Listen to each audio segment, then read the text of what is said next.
Hello students, today we will start your next chapter disaster management. Okay, म्हणजेच मराठीमध्ये त्याला आपण आपत्ती व्यवस्थापन असं म्हणतो. Now see, so we have studied two types of disaster managements, namely man-made and natural disasters. म्हणजे मागच्या इयत्तेमध्ये तुम्ही 6वीमध्ये हे शिकलेलं आहात disaster management. Okay, means you are very well familiar with this chapter. So there are two types of disaster management. दोन प्रकारचे आपत्ती व्यवस्थापन आहेत. वन इज मॅन मेड म्हणजेच मानव निर्मित आणि दुसरं काय आहे निसर्ग निर्मित म्हणजेच natural disaster. So into which categories do the disasters shown? Okay, that is not we have to see. Now see, this we can prevent certain disasters while it is necessary to take precautions in the case of some other disasters. म्हणजे काही आपत्ती आहेत ते आपण टाळू शकतो. Okay, तर काही आपत्तीमध्ये आपण त्यांचं प्रिकॉशन घेऊ शकतो. लक्षात आलं, त्यामध्ये काहीतरी दक्षता घेऊ शकतो, ते आवश्यक आहे. Okay, so natural and manmade disasters are related to each other. आता हे जे नैसर्गिक आणि मानवनिर्मित जे आपत्ती आहेत ह्या एकमेकांशी संबंधित आहेत. Now see, natural disasters such as. मग आता नॅचरल डिझास्टर्स म्हणजे नैसर्गिक आपत्ती कुठल्या कुठल्या आहेत, तर natural disasters such as famine. Famine म्हणजेच दुष्काळ. देन लाईटनिंग स्ट्राईक्स म्हणजेच वीज पडणे. क्लाउड बर्ड्स म्हणजेच ढगफुटी आणि स्टॉर्म्स म्हणजे वादळं etcetera occur due to the changes in the weather म्हणजे हवामानामध्ये घडून येणारे जे काही बदल आहेत तर ह्या बदलामुळे दुष्काळ आहे, विजा पडणे आहे, त्यानंतर ढगफुटी आहे, वादळं आहेत, म्हणजे अशा प्रकारच्या ज्या नैसर्गिक आपत्ती आहेत त्या उद्भवतात. मग there is the possibility of damage to the property in such natural calamities. म्हणजेच अशा नैसर्गिक आपत्तीत जीवित व वित्तहानी होण्याची शक्यता असते. लक्षात आलं, म्हणजे मालमत्तेची सुद्धा हानी होते आणि अनेक जीव म्हणजे आपण मानव प्राणी वगैरे यांचेसुद्धा त्यामध्ये जीव जातात. त्याला जबाबदार कोण? Who is responsible for that and what can we do to deal with these losses. आणि त्यासाठी आपण काय करू शकतो, तर याविषयी आपल्याला या चॅप्टरमध्ये we have to discuss about it. Now see, first point is famine. Famine म्हणजेच काय? दुष्काळ. मग आता दुष्काळ कशाला म्हणतात? The condition that arises due to the long term and severe scarcity of food grains and water is called famine. म्हणजेच काय? अन्नधान्याच्या व पाण्याच्या प्रदीर्घ तीव्र तुटवड्यामुळे उद्भवणारी परिस्थिती. थोडक्यात लक्षात आलं, म्हणजेच दुष्काळ. लक्षात आलं, the condition that arises due to the long term and severe scarcity of food grains. म्हणजे स्कार्सिटी म्हणजे तुटवडा, दुर्भिक्ष कशाचं? ऑफ फूड ग्रेन्स अन्नधान्याचं. आणि दुसरी गोष्ट वॉटर. लक्षात आलं, पाणी. तर ह्यामुळे उद्भवणारी जी परिस्थिती असते त्यालाच काय म्हटलं जातं? दुष्काळ असं म्हटलं जातं. Now this although the main cause of famine is natural phenomena, eight a famine condition is created by some human activities besides some natural events. म्हणजेच काय झालंय? दुष्काळाचे प्रमुख कारण काय आहे, तर नैसर्गिक जरी असलं तरी काही मानवी कृतीमुळे तर काही नैसर्गिक कृतीमुळे दुष्काळाची परिस्थिती निर्माण होते. लक्षात आलं, काही त्यामध्ये मानवी कृती म्हणजे आपल्या मानवाकडून देखील अशा काही कामं होत आहेत की त्यामुळे सुद्धा ही दुष्काळ निर्माण होतोय. आणि काही वेळेला निसर्ग निर्मित म्हणजे नैसर्गिकदृष्ट्या सुद्धा दुष्काळाची परिस्थिती निर्माण होते. नाउ सी, आता हा जो दुष्काळ आहे, so what are the causes of famine, म्हणजे ह्या दुष्काळाची मग कारणं काय आहेत. Now see these are again divided into two parts, natural and manmade. हां, मग आता सी ड्रॉप म्हणजे अवर्षण, हेवी रेन्स अतिवृष्टी, अँड फ्लड म्हणजे पूर, महापूर आपण ज्याला म्हणतो, crops getting wash away or damage in the food, म्हणजेच काय होतं की पुरामध्ये पिकं वाहून जातात किंवा पिकांचं नुकसान होतं, food gate damage. Environmental changes such as temperature changes, म्हणजे हवामानामध्ये तापमानामध्ये घडणारे जे बदल आहेत, त्यानंतर स्टॉर्म्स आहेत, वादळं आहेत, कोल्ड वेव्ज आहे, थंड हवा आहे, ऑर फॉग म्हणजे धुकं. तर असे जे एन्व्हायरमेंटल चेंजेस आहेत, लक्षात आलं. तसंच अजून काय आहे, by animals like damage of crops by animals like MICE and rats, म्हणजे जे घुशी आणि उंदरं वगैरे शेतामध्ये असतात त्यामुळे सुद्धा पिकांची नासाडी होते, लक्षात आलं. अँड अटॅक ऑफ पेट्स म्हणजे म्हणजे जे तयार झालेलं पीक असतं त्या पिकावर पडणारी टोळधाड आहे. त्यानंतर locust or diseases of crop, अन्नधान्यावर किंवा पिकावर पडणारी कीड आहे, रोग आहे, डिसीजेस आहे. A natural calamity like earthquake, म्हणजेच भूकंपासारखी नैसर्गिक आपत्ती आहे. तर ही सर्व काय आहेत, दुष्काळाची विविध अशी कारणं आहेत. लक्षात आलं. थोडक्यात काय काय सांगितलं आहे, अवर्षण आहे, अतिवृष्टी आहे म्हणजे हेवी रेन्स आहे, त्यानंतर फ्लड आहे, महापूर आहे, त्यानंतर crops getting wash away or damage in the flood, या महापुरामध्ये काय होतं, पिकं वाहून जातात, लक्षात आलं. It is get wash away means food or crop getting wash away, म्हणजे या महापुराबरोबर पिकं वाहून जातात, or damage in the flood, पिकांचं नुकसान होतं त्यामुळे. तसंच अजून काय आहे, एन्व्हायरमेंटल चेंजेस कुठले कुठले सांगितलेत की there is a changes such as temperature change, तापमानामध्ये बदल होतो, स्टॉर्म आहे, वादळं आहेत, कोल्ड वेव्ज आहे, थंड हवा आहे, ऑर फॉग म्हणजे धुकं आहे, damage of crops by animals like MICE and rats, म्हणजे घुशी उंदरांसारखे जे प्राणी आहेत त्यांच्यामुळे पिकांची हानी होते. अटॅक ऑफ पेट्स म्हणजे जे टोळधाड आहे, तयार झालेल्या पिकावर ही टोळधाड येऊन पडते आणि त्यामुळे सुद्धा पिकांची हानी होते. Locust or diseases of crop म्हणजे किडे आहेत वगैरे, पिकांवर पडणारे रोग आहेत. त्यानंतर नॅचरल कॅलेमिटी लाईक अर्थक्वेक म्हणजे भूकंपासारखे जे नैसर्गिक आपत्ती आहे, ह्यासुद्धा ही कशाची कारणं आहेत, तर ह्या दुष्काळाची कारणं आहेत. म्हणजे हे कसे आहेत, all these are natural causes, लक्षात आलं, नैसर्गिकमध्ये येतात. आणि then second one is a manmade. So which are the manmade causes, मग मानवनिर्मित कुठले आहेत, म्हणजे मानवनिर्मित अशा कुठल्या कृती आहेत की त्यामुळे दुष्काळ पडतो. इट इन्क्लूड वॉर, त्यामध्ये महत्त्वाचा मुद्दा काय येतो की युद्ध, देशांअंतर्गत चालणारं युद्ध. त्यानंतर अजून महत्त्वाचं काय आहे, इंटरनल अनरेस्ट म्हणजे अंतर्गत अशांतता, ॲब्सेन्स ऑफ ट्रान्सपोर्ट रूट्स म्हणजे वाहतुकीच्या मार्गांचा अभाव, आणि अजून महत्त्वाचं अनकंट्रोल्ड पॉप्युलेशन ग्रोथ म्हणजेच बेसुमार वाढत जाणारी लोकसंख्या. ह्या सर्व गोष्टी कशामध्ये इन्क्लूड होतात, तर मॅनमेड कॉजेसमध्ये येतात. लक्षात आलं. Means these are the two types of causes of famine. दुष्काळाचे हे दोन प्रकार आहेत, नॅचरल आणि मॅनमेड. मग नॅचरलमध्ये कोणते येतात आणि मॅनमेडमध्ये कोणते पॉईंट आहेत हे आपण बघितले. Now see, there are records of loss of life caused by severe famines in various parts of the world. म्हणजे जगामध्ये विविध प्रदेशात there are records आहे, लक्षात आलं, म्हणजे नोंदी आहेत. कशाच्या नोंदी आहेत, लॉस ऑफ लाईफ म्हणजेच प्राणहानी झालेली आहे, लक्षात आलं, caused by severe famines in the various parts of the world.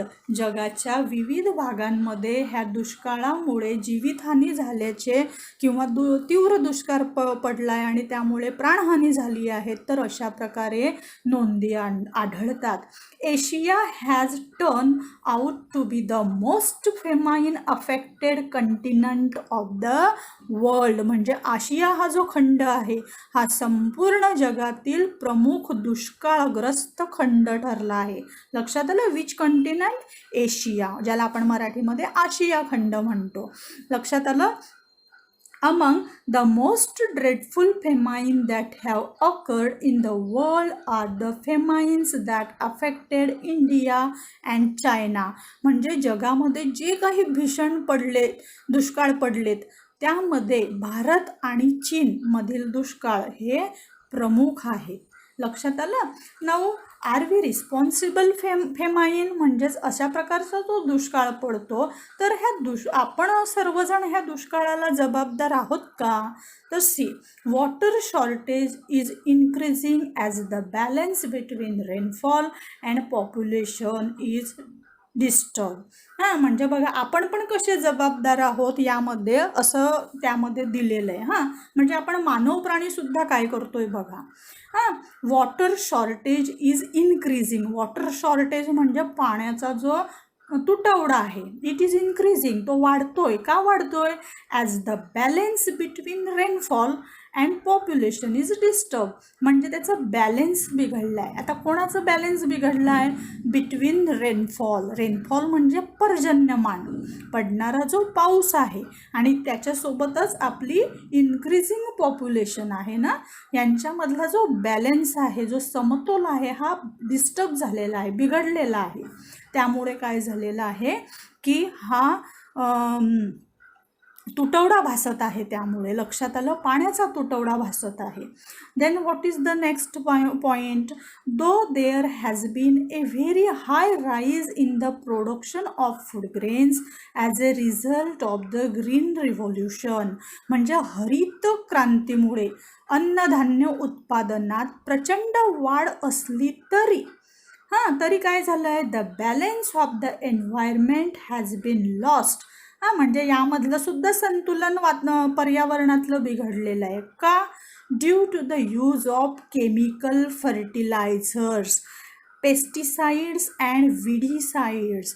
म्हणजेच आता बघा, केमिकल फर्टिलायझर्स म्हणजे रासायनिक खतं, पेस्टिसाइड्स म्हणजेच जंतुनाशक आणि विडीसाइड्स म्हणजे तणनाशक. लक्षात आलं?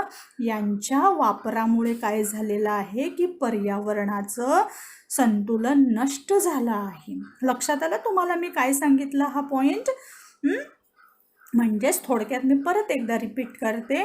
हरित क्रांतीमुळे अन्नधान्य उत्पादनात प्रचंड प्रमाणामध्ये वाढ झालेली असली तरीही रासायनिक खतं आहेत, जंतुनाशके आहेत, तणनाशकं आहे, यांच्या वापरामुळे काय झालेत की पर्यावरणाचं संतुलन नष्ट झालेलं आहे.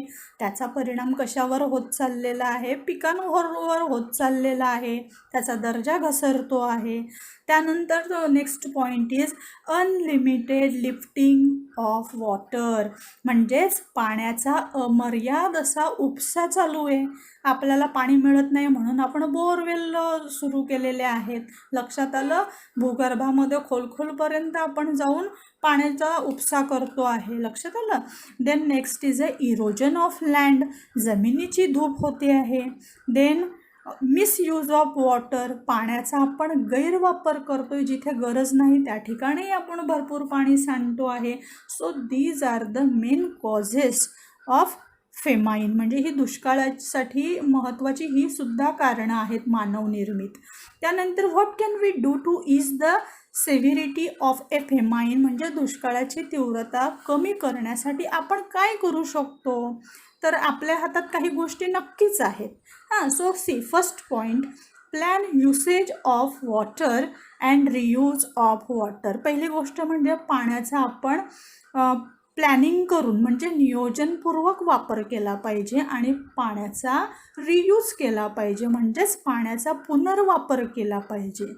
त्यानंतर proper planning of water conservation and harvesting at the local level. म्हणजे स्थानिक पातळीवर जलसंधारणाचे योग्य नियोजन करणे. नेक्स्ट पॉईंट काय आहे, large scale plantation of trees and prevention of deforestation. म्हणजे मोठ्या प्रमाणामध्ये आपण काय केलं पाहिजे, प्लांटेशन ऑफ ट्रीज म्हणजे वृक्ष लागवड केली पाहिजे. तसेच प्रिव्हेन्शन ऑफ डिफॉरेस्ट्रेशन म्हणजे जे काही वृक्षतोड चालू आहे, जंगलतोड चालू आहेत, ह्या गोष्टी आपण थांबवल्या पाहिजेत, त्यांना आळा घातला पाहिजे. Making appropriate changes in plans, taking into account the weather forecast. हवामानातील बदलांचा अंदाज घेऊन आपण आपल्या नियोजनामध्ये बदल केला पाहिजे. लक्षात आलं. Means these 4 points are there, so remember this. Then next point is now this point we have seen about famine, दुष्काळाबद्दल बघितला. Then your next point is cloudburst. Cloudburst म्हणजेच त्याला आपण काय म्हणतो, ढगफुटी. लक्षात आलं, ढगफुटी. ठीक आहे. आता मग हे ढगफुटी काय भानगड आहे बाबा, नवसी. Sometimes the water coming down from the rain clouds does not reach the land in the form of rain. म्हणजे काही वेळेला काय होतं की पाऊस देणाऱ्या ढगांतून, लक्षात आलं, sometimes the water coming down from the rain clouds म्हणजे ज्या ढगांमधून पाणी पडणार आहे, लक्षात आलं, तर त्या ढगांतून खाली आलेले पाणी काय होतं, पावसाच्या स्वरूपात जमिनीवर न पडता काय होतं, त्या जमिनीकडील उष्ण तापमानामुळे त्या पाण्याची काय होते, वाफ होते. लक्षात आलं. Instead due to a very high temperature near the land it vaporises. म्हणजे जमिनीकडे असणाऱ्या तापमानामुळे काय होतं, त्या पाण्याची वाफ होऊन जाते. इट वेपोरायझेस, त्याचं बाष्पीभवन होतं आणि ती परत ढगामध्ये सामावली जाते. लक्षात आलं. आणि परिणामी काय होतं, as a result the amount of vapour in those clouds becomes very high. म्हणजे परिणामी काय होतं, त्या ढगामध्ये वाफेचा अधिक साठा होतो आणि नंतर काय होतं, ड्यू टू रॅपिड कंडेन्सेशन म्हणजे काय, संघनन. लक्षात आलं. म्हणजे वाफेचं रूपांतर पाण्यामध्ये होते. लक्षात आलं. म्हणजे शीघ्र संघनन क्रियेमुळे म्हणजे rapid condensation it rains suddenly over a specific and small region at a rate of 100 mm/hour or more. लक्षात आलं. म्हणजे काय होतं की ते शीघ्र संघनन क्रियेमुळे काय होतं की एखाद्या विशिष्ट किंवा लहान भूभागावर किती साधारणपणे 100 मिलीमीटर प्रति तास किंवा त्यापेक्षा अधिक प्रमाणामध्ये पाऊस पडतो आणि त्यालाच काय म्हटलं जातं, क्लाउड बर्स्ट असं म्हटलं जातं. कळलं तुम्हाला काय सांगितलं. मी एकदा तुम्हाला मराठीत सांगते. काही वेळा काय होतं, पाऊस देणारी जे ढग आहेत म्हणजे त्या ढगांतून येणारं जे पाणी आहे ते पाणी पावसाच्या स्वरूपात जमिनीवर न पडता म्हणजे पडत नाही ते, आणि जमिनीकडील उष्ण तापमानामुळे काय होतं, त्या पाण्याचे रूपांतर वाफेमध्ये होतं आणि ती वाफ झाल्यानंतर त्या ढगामध्येच परत सामावली जाते. आणि परत काय होतं, त्याचा परिणाम काय होतो की त्या ढगांमध्ये वाफेचा जो साठा आहे तो अधिक प्रमाणात होतो आणि त्यामुळे काय होतं, नंतर शीघ्र संघनन म्हणजे कंडेन्सेशन क्रियेमुळे काय होतं की त्या पाण्याचा अचानकपणे एखाद्या विशिष्ट किंवा लहान भूभागावर किंवा एखाद्या विशिष्ट एरियावर तो पाऊस अधिक प्रमाणामध्ये कोसळतो. त्याला आपण ढगफुटी असं म्हणतो. आणि त्याचा तुम्हाला हे काय दिलेलं आहे की तो 100 मिलीमीटर प्रति तास किंवा त्यापेक्षा अधिक प्रमाणामध्ये अशा प्रकारे ही ढगफुटी होऊ शकते. लक्षात आलं. मग आता मग ढगफुटी मागे तुम्ही कुठे ऐकलेली आहे का बरं, झालेली आहे ना, 6 ऑगस्टला झाली होती 2010मध्ये, कुठे लडाखमधील लेह येथे. आणि त्यानंतर 26 जुलै 2005ला आपल्या मुंबईमध्ये सुद्धा क्लाउड बर्स्ट झाला होता, तुम्हाला माहिती असेल. लक्षात आलं. तर त्या दिवशी 8 ते 10 तास कंटिन्युअस पाऊस पडत होता. लक्षात आलं. आणि त्या 8 ते 10 तासामध्ये 950 मिलीमीटर इतका पाऊस म्हणजे 37 इंच इतका पाऊस पडला होता आणि संपूर्ण आपली मुंबई ही जलमय झाली होती. लक्षात आलं? Means all our entire Mumbai city becomes water log and flooded. महापूर जलमय होऊन गेली होती. लक्षात आलं? So this about cloud birds. Now next is a flood. Flood म्हणजे महापूर. आता महापूर वगैरे काय हे माहिती आहे तुम्हाला, तर म्हणजे हे जे पावसाचंच जो पूर येतो आपण, मी आता तुम्हाला क्लाउड बसचं जे सांगितलं तेच त्याच्याशीच रिलेटेड. पण यामध्ये महत्त्वाचा पॉईंट आहे की what are the protective measures in the view of floods. म्हणजे महापूर जे येतात ह्या महापुरावर संरक्षणात्मक उपाययोजना मग काय आहे, काय केली पाहिजे. सो फर्स्ट काय केलं पाहिजे तर construction of small dams in the mountainous region. म्हणजे डोंगराळ प्रदेशामध्ये लहान धरणं बांधली पाहिजेत.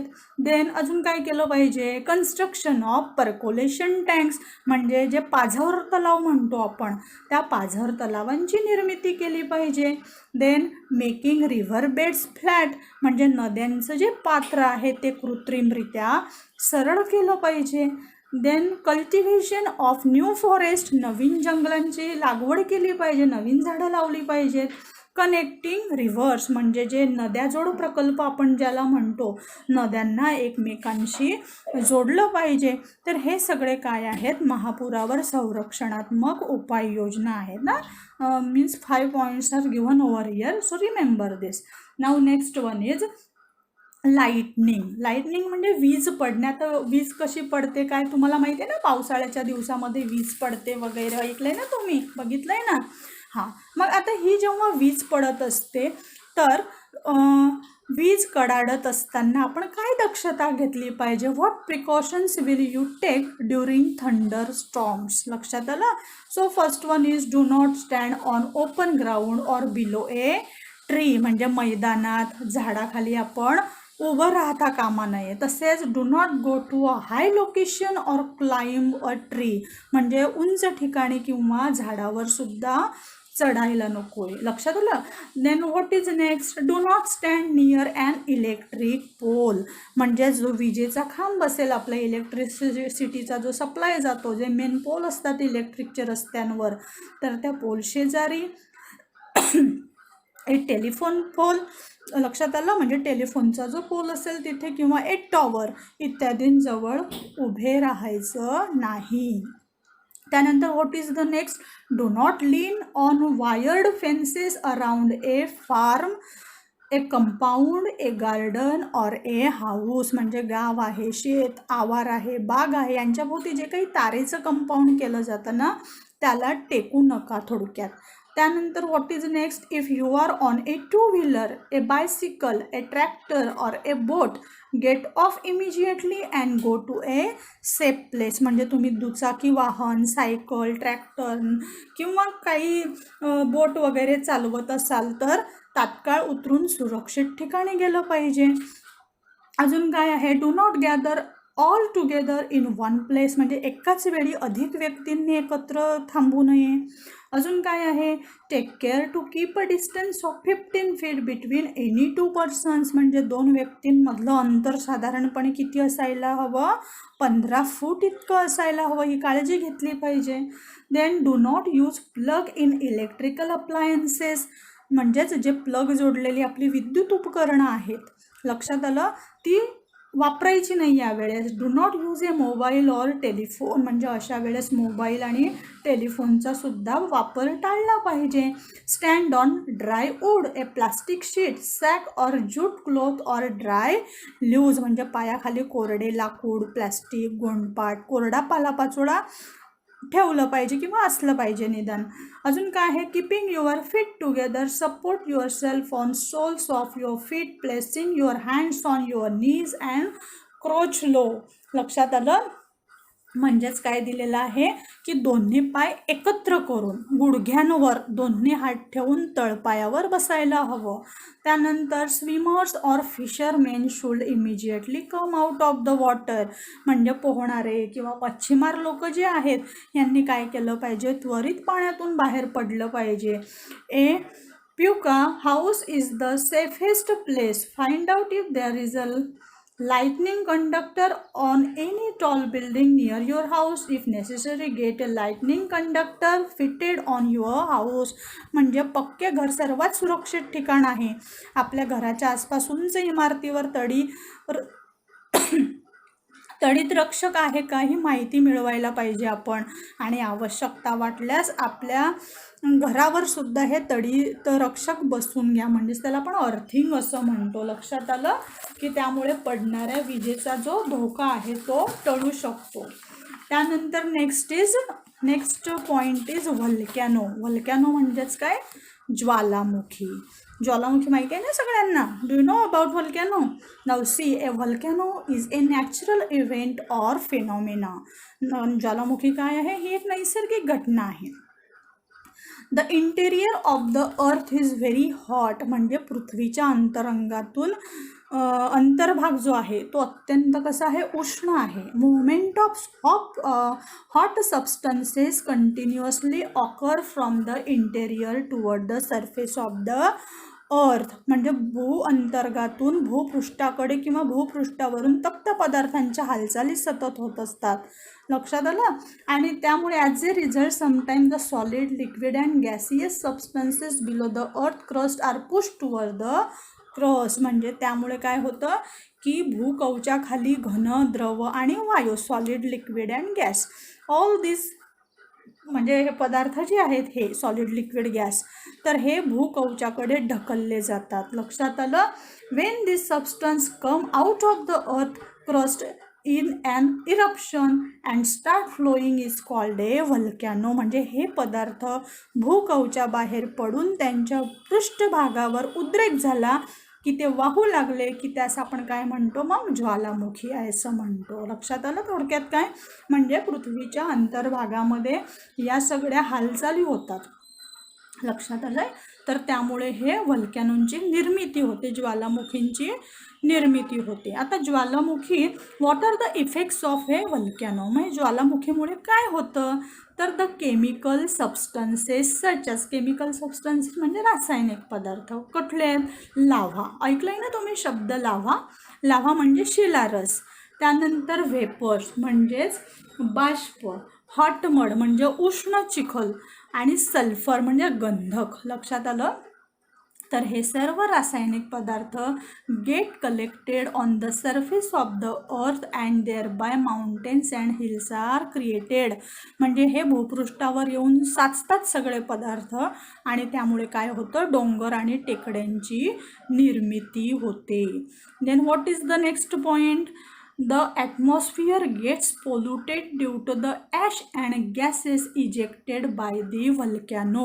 म्हणजे या ज्वालामुखीतून बाहेर पडणारी जी ॲश आहे, ॲश म्हणजे राख, आणि गॅसेस म्हणजे जे वायू आहेत, त्यामुळे वातावरण काय होतं, प्रदूषित होतं. त्यानंतर often it rains as a result of a volcanic eruption. ज्वालामुखीमुळे काय होतं, पाऊससुद्धा पडतो. Again temperature rises due to the hot gases. उष्ण वायूमुळे काय होतं, तापमानामध्ये सुद्धा वाढ होते. आणि अजून काय आहे, forest and settlements get buried under the hot mud. म्हणजे जे काही जंगलं आहेत आणि ज्या काही मानवी वस्त्या आहेत, लक्षात आलं, settlements, they also gate buried. त्यासुद्धा काय होतं, गाडले जातात अंडर दी हॉट मड. म्हणजे या उष्ण चिखलाखाली जंगल आणि वस्त्या गाडल्या जातात. Now see, this volcanoes erupt in the sea as they do on land. म्हणजे हे जे ज्वालामुखी आहेत हे जमिनीवर होतात, तसंच कुठे समुद्रातही होतात. लक्षात आलं. So the same substances that come out during the eruption of a volcano on land are ejected during the eruption of volcano in the sea. म्हणजे जमिनीवरील ज्वालामुखीच्या स्फोटातून जे पदार्थ बाहेर पडतात, लक्षात आलं, तेच पदार्थ समुद्रातील ज्वालामुखीमधून सुद्धा बाहेर पडतात. Now some islands are created due to the eruption of volcanoes in the sea. म्हणजे समुद्रातील ज्वालामुखीच्या उद्रेकामुळे काही बेटांची निर्मिती होते. Now see, it is not possible to prevent the eruption of volcano, to stop it after eruption or to control it. लक्षात आलं. म्हणजे ज्वालामुखीचा उद्रेक टाळणे आणि उद्रेक सुरू झाल्यावर तो थांबवणे किंवा त्यावर कंट्रोल करणं हे शक्य नसतं. That is not possible. लक्षात आलं. However, by means of science and technology, it is possible to predict an eruption and to take immediate steps for disaster management. म्हणजेच काय, bye means of science and technology म्हणजे विज्ञान आणि तंत्रज्ञानाच्या मदतीने आता आपण काय करू शकतो. इट इज पॉसिबल म्हणजे थोड्या प्रमाणामध्ये शक्य आहे. काय शक्य आहे?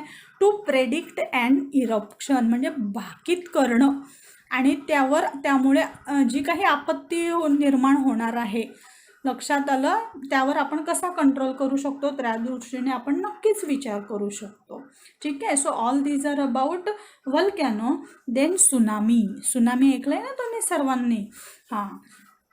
So as on land, earthquake and volcanic eruptions occur at the bottom of the sea too. म्हणजे जमिनीप्रमाणेच सागराच्या तळाशी at the bottom of the sea. Okay. भूकंप व ज्वालामुखीचे उद्रेक होतात म्हणजे अर्थक्वेक आणि व्हल्कॅनिक इरप्शन. लक्षात आलंय काय बोलते मी तुम्हाला. म्हणजे जशाप्रमाणे जमिनीवर भूकंप होतो, ज्वालामुखीचा उद्रेक होतो, त्याचप्रमाणे सागरामध्ये किंवा समुद्रामध्ये सुद्धा ह्या ज्वालामुखीचा स्फोट होतो किंवा उद्रेक होतो म्हणूया आपण. ठीक आहे. यामध्ये आता नेक्स्ट दिलं आहे. If an earthquake occurs at the bottom of the ocean the energy release push the water upwards. म्हणजे अशा प्रकारचा भूकंप सागराच्या तळाशी निर्माण झाला तर काय होतं, मोठ्या प्रमाणामध्ये ऊर्जा पाण्याला वरच्या दिशेने ढकलते. लक्षात आलं. And a result of this a particular type of waves are form. म्हणजे विशिष्ट प्रकारच्या लाटा तयार होतात. लक्षात आलं. आणि पुढे काय आहे, these waves are not very high near the source. म्हणजे त्या उगमस्थानाशी जास्त उंच नसतात. लक्षात आलं. But they are start spreading very fast to long distances. पण खूप वेगाने त्या दूरवर पसरू लागतात. आणि the velocity of this waves म्हणजे ह्या लाटांचा जो वेग आहे तो वेग किती दिलेला आहे, is 800 to 900 kilometres per hour. एका तासाला 800 ते 900 किलोमीटर इतका वेग या लाटांचा असतो. लक्षात आलं. आणि महत्त्वाचं काय आहे, their height is found to have increased tremendously even to about 30 meters. म्हणजे त्यांची हाईट ही वाढलेली असते. Such a wave generated by an earthquake or volcano occurring on the ocean floor is called a tsunami. म्हणजे अशा प्रकारची जी लाटांची निर्मिती होते म्हणजे भूकंपामुळे आणि ज्वालामुखीमुळे सागरामध्ये, तर त्यालाच काय म्हटलं जातं, म्हणजे सागरामध्ये निर्माण होणाऱ्या या आपत्तीला सुनामी असं म्हटलं जातं. Tsunami is a Japanese word. हा जापानचा शब्द आहे. लक्षात आलं. That means harbour. हार्बर म्हणजेच बंदर. ठीक आहे. Now what is the next point, destructive effects of tsunami. म्हणजे हे जे सुनामी आहेत तर मग हे सुनामीचे विघातक परिणाम काय आहेत. मग यामध्ये काय दिलं आहे, buildings and other constructions are destroyed. म्हणजे अशा प्रकारे जर सुनामी निर्माण झालं तर त्यामुळे काय होतं, इमारती आणि जे बांधकामं आहेत ते उद्ध्वस्त होतात. दुसरं काय दिलं, what is the next point, there is a large scale loss of life and financial loss.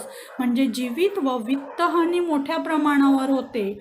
Boats and ships near the coast get damage.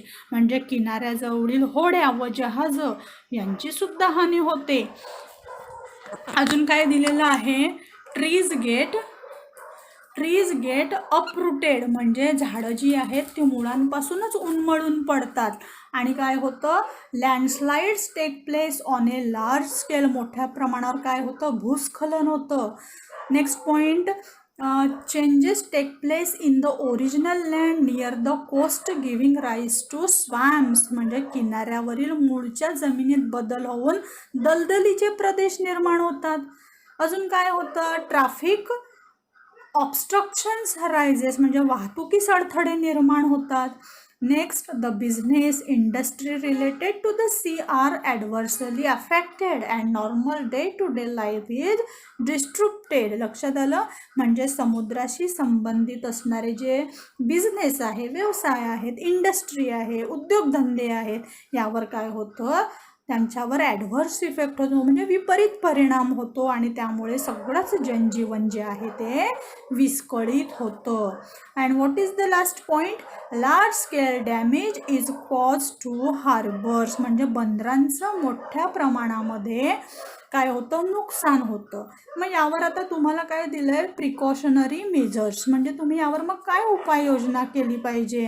So see, when a tsunami wave is form due to an earthquake on the sea floor, it is necessary that an immediate estimate is made of its progress and a warning of the danger is issued to the people in the coastal area. And for this purpose, an artificial geostationary satellite is of great use. म्हणजे थोडक्यात काय सांगितलं मी, की सागर तळाशी होणाऱ्या भूकंपामुळे जी tsunami लाट निर्माण झाल्यानंतर तात्काळ तिचा अंदाज घेऊन किनारपट्टीलगतच्या प्रदेशावरील लोकांना पहिली गोष्ट काय, धोक्याची सूचना देणे आवश्यक असते आणि यासाठी कृत्रिम भूस्थिर उपग्रहाची मोठी मदत होते. लक्षात आलं? तर हे या ठिकाणी दिलेलं आहे. त्यानंतर स्टॉर्म्स म्हणजे वादळं. मग आता वादळं काय आहेत तुम्हाला माहिती आहेत, कशी निर्माण होतात, त्यांचे परिणाम काय आहे. पण मग आता हे वादळ जेव्हा अशा प्रकारे येतात तर मग आपण कुठल्या गोष्टी फॉलो केल्या पाहिजेत किंवा पाळल्या पाहिजेत किंवा काय लक्षात ठेवलं पाहिजे, तर ते यामध्ये दिलेलं आहे की regularly cut down trees or branches that are likely to fall and cause damage, म्हणजे इमारतीवर पडून नुकसान करू शकणारी जी झाडं आहेत त्यांना नियमित छाटलं पाहिजे, म्हणजे आपल्याला नुकसान टाळता येईल.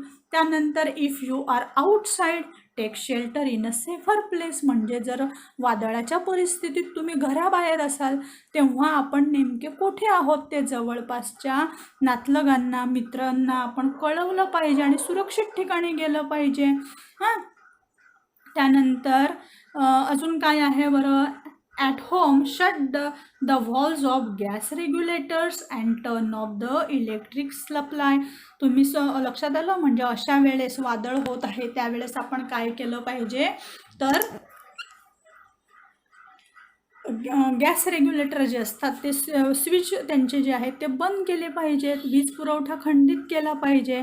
त्यानंतर make telephone calls to warn your relatives and friends about the probable danger, tell them to go to a safer place, म्हणजे नातलगांना, मित्रांना फोनच्या मदतीने संभाव्य संकटापासून सावध केलं पाहिजे, त्यांना सुरक्षित जागी जाण्याची सूचना दिली पाहिजे.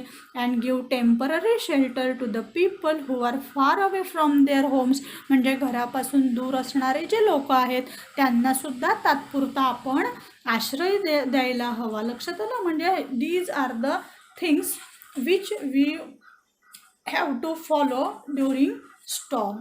Okay, आता see in this chapter these national institutions, do you know, these points are omitted for this year, ह्या वर्षासाठी, म्हणजे या आपल्या चालू शैक्षणिक वर्षासाठी हा जो पार्ट आहे ना काही तो डिलीट केलेला आहे, ओमिटेड केलेला आहे. लक्षात आलं? त्यामुळे तो वगळूनच मी तुम्हाला पॉईंट सांगितलेले आहे. लक्षात आलं? Means today we have finished your this chapter and next chapter we will see in our next lecture. Till then, goodbye.